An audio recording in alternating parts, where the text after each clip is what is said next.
Guys, this is Aryan Yadav. तो जैसा कि हम लोग जानते हैं, हम लोग क्लास 10th का जो हम लोग का टॉपिक चल रहा था, क्लास 10th में हम लोगों ने 2 यूनिट खत्म कर चुके हैं। अभी तक हम लोगों ने नंबर सिस्टम कंप्लीट कर लिया है एंड पॉलिनोमियल्स भी पूरा कंप्लीट कर लिया है ना। तो उसी में आगे चलते हुए आज हमारा जो टॉपिक आने वाला है वो है pair of linear equation in two variable. तो जैसे पहला हम लोग करते थे, जैसा कंप्लीट किया कि पहले कंसेप्ट, फिर उसके बाद कुछ न्यूमेरिकल, फिर उसके बाद हार्ड न्यूमेरिकल ना, उस तरीके से हम लोग बिल्कुल चलने वाले हैं।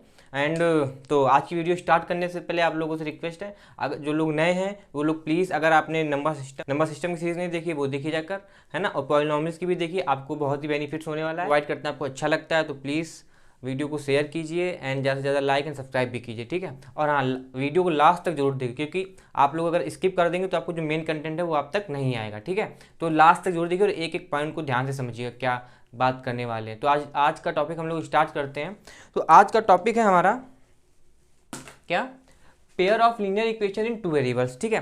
Pair of linear equation in two variable, पहले ये पता होना चाहिए, पेयर तो हम बाद में बात करेंगे। Linear equation of two variables का मतलब क्या होता था, हम लोगों ने पिछली क्लास में पढ़ा था। Linear equation in two variables का मतलब कुछ नहीं, सिंपल सा इतना है कि वहाँ पर जो वेरिएबल्स होंगे कितने होने वाले, 2 वेरिएबल होने वाले, ठीक है ना। जैसे अभी आपने जैसे लीनियर पॉलिनोमियल पढ़ा था, वहाँ पर क्या पढ़ा था, ये कुछ इस प्रकार की इक्वेशन पढ़ी थी, 5x + 3। लीनियर मतलब उसकी जो डिग्री होती है वो कितनी होगी, 1 होगी, है ना। लेकिन जब बात करेंगे टू वेरिएबल्स की, लीनियर इन वन वेरिएबल, ठीक है। लेकिन जब टू वेरिएबल्स की बात करते हैं तो वहाँ पर x and y 2 unknown variable आ जाते हैं। लेट्स से अब क्या बोलेंगे हम लोग, 5x + 3y + 3 = 0। तो इस टाइप की जो इक्वेशन होती है वो क्या होती है, हमारी linear equation in two variable. अब यहाँ पेयर बोल रहा है, पेयर का मतलब ही क्या होता है, 2, ठीक है ना। लेट्स से एक इक्वेशन ये हो गई हमारी, और दूसरी इक्वेशन भी कुछ इसी टाइप की आ जाएगी। जैसे लिख देंगे 3x - 8y - 3 = 0। तो ये 2 हो गई। तो अब ये जो 2 चीज़ें हैं इनको क्या बोलते हैं, pair of linear equation in two variable, ठीक है। तो ये pair of linear equation two variable. अब जब ये 2 इक्वेशन एक साथ ऐसे ऐसे लिखी हुई हैं, इन्हीं को क्या बोलते हैं, इन्हीं 2 इक्वेशन को बोलते हैं सिस्टम ऑफ इक्वेशन, ठीक है ना। आपको समझ में आ गया होगा कि लीनियर इक्वेशन टू वेरिएबल्स का मतलब क्या है। अब डेफिनेशन की आप बात करोगे तो हम लोग डेफिनेशन में ना जाके सिर्फ इतना ही अगर समझें, डेफिनेशन का मतलब सिर्फ इतना है कि उसमें 2 वेरिएबल्स होते हैं, आपको इतना पता है, बाकी कुछ लर्न करने की जरूरत नहीं है उसमें से, ठीक। अब बात करते हैं यहाँ पर जनरल टर्म क्या होता था, जो हम लोग लीनियर इक्वेशन टू वेरिएबल्स था उसका जनरल टर्म क्या होता था।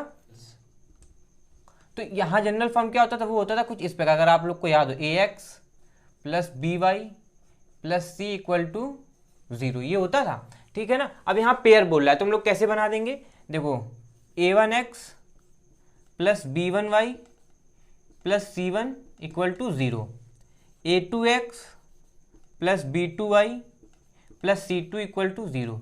तो ये होता है हमारा system of linear equation in two variable. ये क्या है हमारा system of linear equation in two variable, ठीक है ना। ये क्या हुआ, system of linear equation in two variables, ठीक है। अब यहाँ पर कैसे जानते, देखो, अब ये इक्वेशन तुम्हें पता चल गई, तो अगर अब इक्वेशन है, अगर अननोन इक्वेशन है तो जाहिर सी बात है यहाँ पर क्या होगा, इनके सोल्यूशन भी होंगे।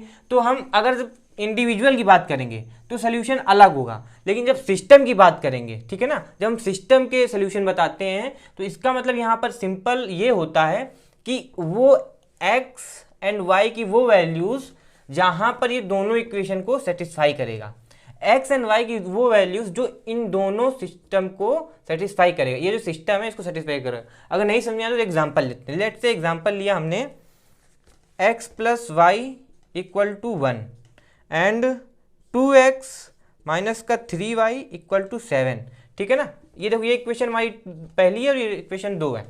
अब ये इक्वेशन फर्स्ट है, ये इक्वेशन 2 है, ये हम जानते हो 2 इक्वेशन दे रखी हैं। अब ये पूछेगा ये इस सिस्टम के सोल्यूशन बताओ, तो हमें ये पता है कि सोल्यूशन क्या होते हैं, सोल्यूशन वो होते हैं जो इन दोनों को, इन x और y की वो वैल्यूज जो इन दोनों इक्वेशन को सेटिस्फाई करेगा। x = 2 रख देते हैं, y = -1, ठीक है। तो अब ये x और y की ये जो 2 वैल्यू हैं, ठीक है ना, इनको यहाँ पुट करो। तो जब x = 2 रखोगे, पहली इक्वेशन में जब पुट करते हैं हम लोग, क्या हो, 2 और y की जगह -1, तो क्या आ जाएगा, सॉल्विंग पे 1। तो इट मीन्स यहाँ पर 1 आ रहा था, तो इसको जब सॉल्व कर रहे हैं तो इसको सेटिस्फाई कर रहा है। अब यही वैल्यू इसको भी सेटिस्फाई करनी चाहिए। यहाँ पुट करो, इसकी 2 रखोगे 2 इंटू 2 माइनस का 3 इंटू 1 और 1 किसका माइनस का, तो इसको सॉल्व करोगे 4 और -1 -3, शायद दिख ना रहा हो आप लोग को, ठीक है ना। 2 इंटू 2 माइनस 3 इंटू 1, ठीक है ना, और 1 किसका माइनस का है, तो ये हो जाएगा 4 और ये -3 इंटू -1 माइनस प्लस का 3 और ये आ गया 7। तो ये भी वैल्यू इसको सेटिस्फाई कर रही है। जब देखो तो x और y की ये वैल्यू ऐसी है जो इन दोनों को सेटिस्फाई कर रही है ना, तो इसका मतलब ये जो x equal to 2 y equal to -1 ये क्या है, इस सिस्टम के सोल्यूशन हैं। सिर्फ इतनी सी बात होती है जब उसका सोल्यूशन पूछेगा। अगर सिर्फ एक ही इक्वेशन को सेटिस्फाई कर रहा है दूसरी को नहीं कर रहा है तो वो सोल्यूशन नहीं होंगे उस सिस्टम के, है ना। आप ये कह सकते हैं कि इस एक इक्वेशन का जो सोल्यूशन होगा लेकिन पूरे सिस्टम का नहीं होगा, अगर एक को सेटिस्फाई करा और एक को नहीं करा, इतनी सी बात थी, ठीक है। तो यहाँ हम लोगों ने ये जाना कि सोल्यूशन कब होगा, सिस्टम का सोल्यूशन कब कहेंगे, उसका कब होता है, ठीक है। और ऐसे क्वेश्चन पूछेगा, आपको दो इक्वेशन दे देगा, पूछेगा कहेगा कि बताओ क्या ये वैल्यूज इस सिस्टम के सोल्यूशन है या नहीं है, तो आप कर लोगे। पहला ये इस तरीके से होता है। दूसरा क्या बोलता है, दूसरा यहाँ मेन टर्म है, एक होता है कंसिस्टेंट सिस्टम, इनकंसिस्टेंट सिस्टम। ये क्या कहता है, इनका कहने का मतलब सिर्फ इतना होता है, कंसिस्टेंट सिस्टम ये होता है कि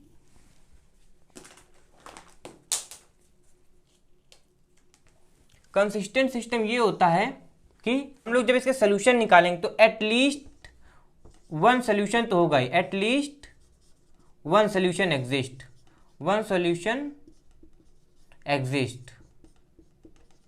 मतलब अगर आप नहीं समझोगे, जैसे दो इक्वेशन लिखी हैं 2x plus 3y equal to 1 minus x plus का 5y इक्वल टू 7, तो x और y की कोई एक ना तो एक वैल्यू ऐसी होगी जो इन दोनों को सेटिस्फाई करेगी, कोई एक ना एक सोल्यूशन आ जाएगा। इनकंसिस्टेंट सिस्टम में क्या होता है, ये होता है कि यहाँ पर नो सोल्यूशन होता है, नो सोल्यूशन, ठीक है ना। नो सोल्यूशन मतलब या x एंड y की यहाँ पर कोई ऐसी वैल्यूज नहीं होंगी जो इन दोनों इक्वेशन को सेटिस्फाई कर दें, तो वो हो जाएगा इनकंसिस्टेंट सिस्टम। ये याद रखना, लोग सिस्टम की बात कर रहे हो, जब भी सिस्टम की बात करेंगे तो यहाँ पर इसका मतलब क्या है, pair of linear equation in two variables, ठीक है ना, पेयर हैं टू वेरिएबल्स। तो कंसिस्टेंट सिस्टम में क्या होता है, कोई एक ना तो एक सोल्यूशन x और y की कोई एक ना तो एक वैल्यू ऐसी होगी उस सिस्टम को सेटिस्फाई कर रही होंगी, ठीक है ना। और इनका सिस्टम मतलब वहां पर कोई भी वैल्यू x एंड y की वैल्यू ऐसी नहीं है जो उन इक्वेशन को सेटिस्फाई कर रही है, ठीक है। तो ये होते हैं कंसिस्टेंट सिस्टम का मतलब और इनकंसिस्टेंट सिस्टम का मतलब, ठीक है। अब यहाँ पर एक चीज और मेन चीज पूछी जाती है आप लोगों से, वो ये होती है, अब जाहिर सी बात है ये pair of linear equation two variables, मतलब दो इक्वेशन है हमारे पास x एंड y की। लेट्स से जैसे कि 2x plus 3y equal to 5 है ना, और 3x प्लस 2 माइनस का 2y इक्वल टू 6, ये दो कोई लाइन्स हैं। अब लाइन्स को लोग ड्रॉ कर सकते हैं ना, मानो ये वाली लाइन, ये एक्स वाई एक्सिस खींची, ये वाली लाइन कुछ ऐसे होगी, ये वाली लाइन ऐसे होगी, है ना, या तो ये वाली लाइन ऐसे होगी या तो ऐसे होगी कि नहीं, या तो क्या पता दोनों इसी तरीके से हो जाए, एक के ऊपर एक हो जाए। इनका जब ग्राफ प्लॉट करेंगे, हम लोग के कोर्स में ग्राफ भी है, तो ग्राफ हम लोग डिस्कस करेंगे आगे चल के। आज हम लोग का टर्न क्या होता है कि पूरा कंसेप्ट अच्छे समझते हैं, ठीक है। तो आप बस ओवरव्यू लीजिए, यहाँ पर क्या है, मतलब इनको एक ग्राफ खींच सकते हैं, ठीक है। तो अब इन्हीं ग्राफ के आधार पर हम लोग क्या निकालते हैं, हम लोग देखो पता है जब हम लोग पेयर की बात करते थे, पेयर, तो यहाँ पर क्या होता था, अगर पहली की बात करें a1x प्लस a2y, हमारी फर्स्ट है, इक्वेशन 2 है। अब अगर हमें ये बताना है कि ये कैसे पता करें कि ये जो लाइनें हैं ये पैरेलल हैं या इंटरसेक्टिंग है। पैरेलल का मतलब ये लाइनें ऐसी हैं, ठीक है ना। इंटरसेक्टिंग का मतलब ये लाइनें काट रही हैं एक दूसरे को, ऐसे ही नहीं काटेंगी, ऐसे भी काट सकती हैं, है ना। और या फिर ये लाइन एक के ऊपर एक है, कोइंसिडेंट लाइन है। तो उसके लिए हमारा क्या होता है, जब, अब इसकी कंडीशन हमें याद रखनी होगी, जब पैरेलल लाइन्स होंगी,